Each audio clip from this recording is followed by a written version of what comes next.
Hello parents, ఇవాళ ఒక చిన్న టాపిక్ అదేంటంటే ఆటిజంకి ఇంటెలెక్చువల్ డిసెబిలిటీకి తేడా ఉందా. సో ఇన్ డీటెయిల్ దీని గురించి చెప్పడం కొంచెం కష్టమైనప్పటికీ ఇన్ బ్రీఫ్ లాంగ్వేజ్ చెప్పాలంటే డెఫినెట్లీ తేడా ఉంది. Autism is mainly problem with their social interaction. అంటే మీరు చూసే ఉంటారు ఆటిజం పిల్లల్లో వాళ్ళ బబుల్లో వాళ్ళ ఓన్ ప్లేలో, వాళ్ళ ఐసోలేటెడ్ ప్లేలో, వాళ్ళ రెస్ట్రిక్టెడ్ ఇంట్రెస్ట్లో వాళ్ళు చాలా హ్యాపీగా ఉన్నారు. ఏదైనా అవసరం ఉంటే తప్ప వాళ్ళు వేరే వాళ్ళ దగ్గరికి వచ్చి మాట్లాడదామని కానీ, ఎక్స్ప్రెస్ చేద్దామని కానీ, ఏదైనా విధంగా కమ్యూనికేట్ చేద్దామని కానీ వీళ్ళు అనుకోవట్లేదు. ఏదైనా నీడ్ ఉన్నప్పుడు, అంటే బాటిల్ తీయడానికో, లేకపోతే ఫుడ్ కావాలంటే, లేకపోతే బయటికి తీసుకెళ్ళాలి, లేకపోతే టీవీ పెట్టాలి, వీటికే వస్తున్నారు తప్ప ఇన్ జనరల్ ఇంటరాక్షన్ కోసం వీళ్ళు మన దగ్గరికి పెద్దగా రావట్లేదు. వీళ్ళలో కొంతమందిలో స్పీచ్ ఉండొచ్చు, కొంతమందికి స్పీచ్ డిలేస్ ఉండొచ్చు, కొంతమంది చాలా హైలీ ఇంటెలిజెంట్ పిల్లలు, అంటే 100 పీస్ పజిల్స్ చేస్తున్న పిల్లలు ఉండొచ్చు, డ్రాయింగ్ స్కిల్స్ ఎక్స్ట్రీమ్లీ బాగున్న పిల్లలు ఉంటారు, కొంతమంది బుక్స్ కూడా చదివేసుకుంటూ ఉంటారు, మ్యాథ్స్లో చాలా ఫాస్ట్గా చేస్తున్న పిల్లలు ఉంటారు.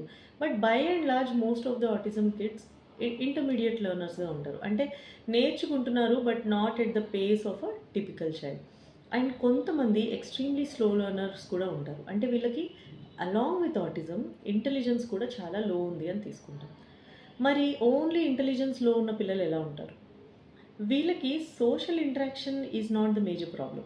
వీళ్ళ ప్రాబ్లం ఏంటంటే వీళ్ళ థింకింగ్ కేపబిలిటీ ఆర్ లాజిక్ని వీళ్ళు అప్లై చేసే విధానం, ఆర్ ఒక నేర్చుకున్న ఫ్యాక్ట్ని రియల్ టైంలో అంటే ప్రాక్టికల్గా వీళ్ళు అప్లై చేసే విధానం, ఇవన్నీ చాలా స్లోగా ఉంటాయి.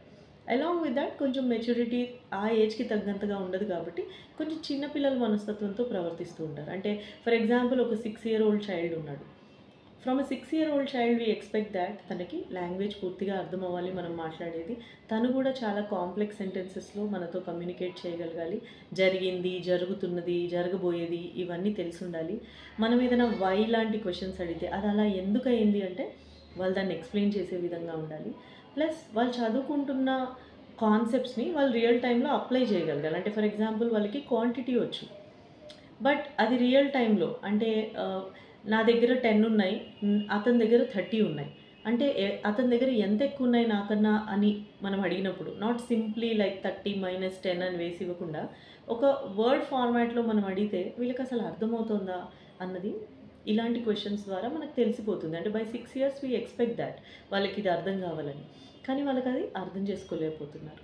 ఆర్ మనం ఒక స్టోరీ చెప్తున్నాం, 6-year-old చైల్డ్ కంప్లీట్గా అందులో ప్రతిదీ అర్థం చేసుకుని తిరిగి క్వశ్చన్స్ కూడా అడుగుతారు, అది అలా ఎందుకైంది, ఇది ఇలా ఎందుకైంది. వీళ్ళు అలా అడగలేకపోతున్నారు. ఆర్ చాలా సింపుల్గా స్టోరీని just bits and pieces of story లాగా చూస్తున్నారు.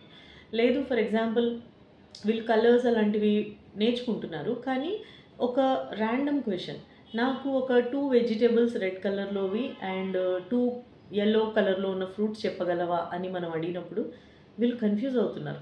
అంటే ఆల్దో ఇదేం కలర్ అన్నప్పుడు ఎల్లో అని చెప్తున్నారు, కానీ మనం క్వశ్చన్ తిరిగి వేరే ఫార్మాట్లో అడిగినప్పుడు వీళ్ళు తెలుసుకోలేకపోతున్నారు. సో ఇలాంటి ఇష్యూస్ ఉండి అంత టిపికల్గా ఆటిస్టిక్ ఫీచర్స్ వీళ్ళకి ఏమీ లేవు. అంటే లైక్ స్టిమింగ్ బిహేవియర్స్ కానీ, రెపిటేటివ్ ప్యాటర్న్స్ కానీ, రెస్ట్రిక్టెడ్ ఇంట్రెస్ట్ కానీ, or very rigid patterns in play కానీ వీళ్ళకి లేవు. బట్ హవెవర్ ఆ ఏజ్కి తగ్గ కమ్యూనికేషన్ స్కిల్స్ లేనప్పుడు కొన్నిసార్లు వీళ్ళు ఓవర్లాప్ లాగా కనిపిస్తారు. సో ఒక good clinical psychologist can definitely differentiate between ఇది ఐక్యూలో లోపమా లేకపోతే వీళ్ళు ఆటిజం స్పెక్ట్రమ్లో ఉన్నారా. ఇది చాలా ఇంపార్టెంట్, ఎందుకంటే పేరెంట్స్కి once we give them A correct diagnosis వాళ్ళకి అసలు ఈ పిల్లల నుంచి ఏం ఎక్స్పెక్ట్ చేయాలి అన్నది తెలుస్తుంది. 1 సెకండ్, వీళ్ళని అసలు స్కూల్లో ఏ క్లాస్లో జాయిన్ చేయాలన్నది కూడా చాలా చాలా ఇంపార్టెంట్. బికాజ్ ఒక ఐడి కిడ్ని మనం ఒక 2 years వాడికి ఎక్స్ట్రా టైం ఇవ్వగలిగితే, ఫౌండేషన్ వాడిది బెటర్గా చేయగలిగితే చిన్నప్పుడు, వాడి life will be much smoother.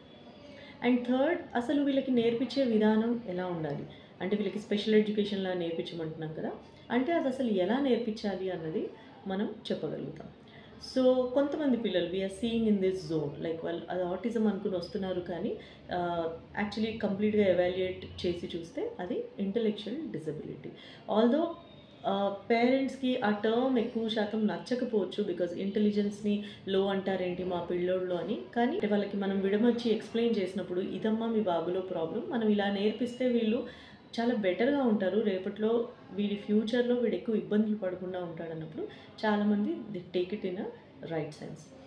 So ఇలా గనక మీకు ఏదైనా స్పెసిఫిక్ డౌట్స్ ఉంటే, అంటే ఇది అసలు ఐడీ లాగా ఉందా లేకపోతే ఆటిజం లాగా ఉందా అని గనుక ఉంటే తప్పకుండా ఎక్స్పర్ట్‌ని కన్సల్ట్ చేయండి. వాళ్ళ సలహా మేరకు మీరు ప్రొసీడ్ అవ్వచ్చు. ఇలాంటి educational videos on speech and behavioural problem చూడాలనుకుంటే మీరు ఛానల్‌ని సబ్స్క్రైబ్ చేసుకుంటే గనక మేము వీడియో అప్లోడ్ చేసిన వెంటనే మీకు నోటిఫికేషన్ వస్తుంది. అండ్ కన్సల్టేషన్స్ కోసం డిస్క్రిప్షన్‌లో నేను డీటెయిల్స్ పెట్టాను. ఎలా